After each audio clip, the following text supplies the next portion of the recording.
Ili ćeš da se boriš, da bude čovjek, ili si bre ništarija. Jer kapitalizam ne dozvoljava više, Olivera. Mi smo u ratu za opstanak, slušajte. To isto kao što je bilo za vreme Drugog svjetskog rata. Nemate. Ili si tamo ili si ovamo, razumiješ? Ili si sa ljudima koji se bore protiv uništenja naroda, ili si sa njima. I mi smo sad došli u tu situaciju, samo je pitanje koliko ljudi želi da bude svesno toga, Olivera. Jer to je pitanje odgovornosti. Malograđanin neće da ima odgovornost. On želi da laje ko pseto, razumeš, na mesečini, ali neće da se angažuje, jer to košta, to može da ga košta. I onda svaka vlast dovlači jednu, evo opet toga, oni su sad najkritičniji, oni najviše urlaju, kukaju i tako dalje.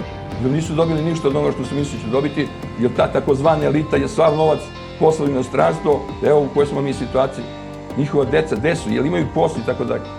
I onda sad oni laju, evo gde god u mom kraju, kogod, sad su oni glavni čoveč.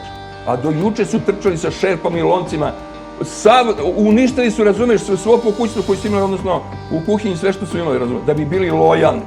I evo ti sad dokle je to lojalnost dojela. Te glupave malograđanske bitanke.